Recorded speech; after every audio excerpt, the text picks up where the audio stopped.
The sky, a canvas of crystal blue, seemed to stretch into eternity, an endless expanse that invited both awe and contemplation. Below, the world was a tapestry of greens and browns, a serene picture from an altitude of 30,000 feet, where the details of life on the ground blurred into a peaceful mosaic. Flight 345, an Airbus A321, sliced through the air, a metallic bird carrying hundreds of dreams within its belly, each passenger with their own story and destination. The sun, warm and comforting, streamed through the windows, reflecting off the polished surfaces inside the cabin, casting a golden glow that added to the tranquil atmosphere.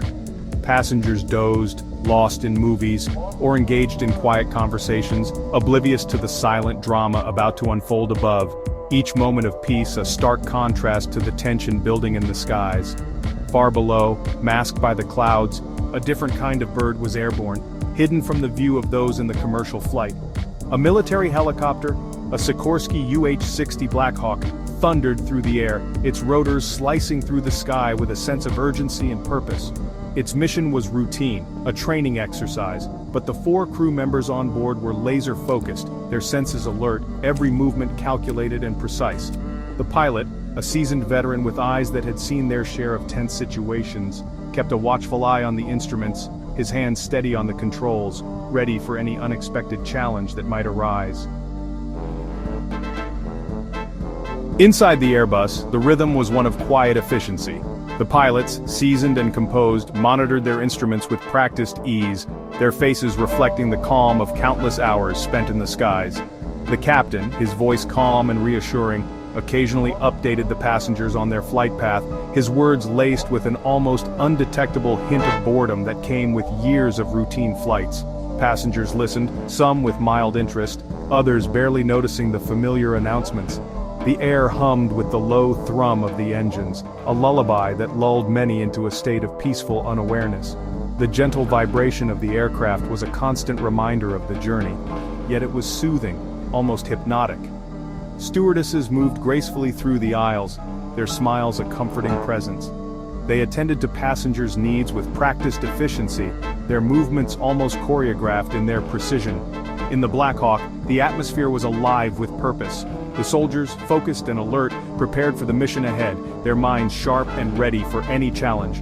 Every movement was precise, every word spoken with clipped efficiency. The crew operated like a well-oiled machine, each member knowing their role and executing it flawlessly. The co-pilot called out altitudes, airspeed, and headings, his voice devoid of emotion. His words were clear and concise, a stark contrast to the casual updates of the commercial flight captain. Outside their windows, the world whipped by in a blur of greens and browns. The landscape below was a patchwork of fields and forests, a stark reminder of the ground they were tasked to protect. They were approaching their designated training area, unaware of the silent predator lurking in the vast expanse above. The tension in the air was palpable, a stark contrast to the serene atmosphere of the passenger plane. The first warning came as a blip on the radar, a tiny anomaly in the vast expanse of the sky.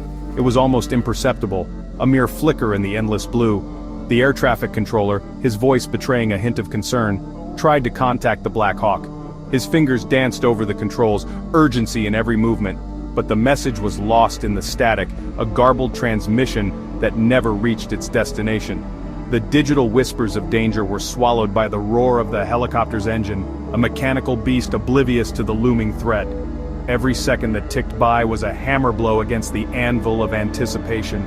Time seemed to stretch, each moment heavier than the last. On board the Airbus, the passengers remained blissfully ignorant. They chatted, read books, and watched movies, unaware of the silent drama unfolding above.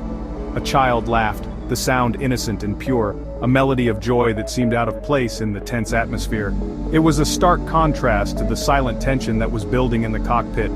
The pilots exchanged glances, their faces masks of concentration. The pilots, their eyes glued to their instruments, felt a knot of unease tighten in their stomachs. Something wasn't right. They could feel it in their bones. Their training, years of experience whispered a silent warning.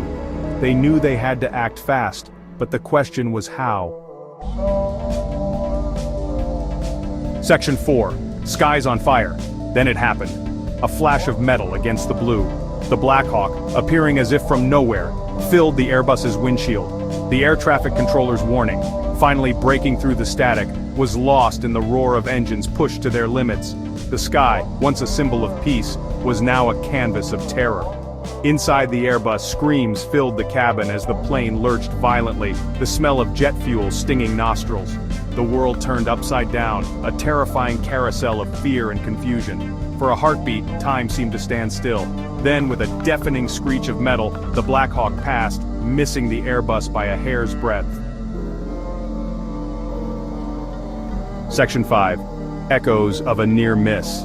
The airwaves crackled with urgency. The air traffic controller, his voice tight with relief, confirmed that both aircraft were still airborne, their mangled paintwork a testament to the near miss.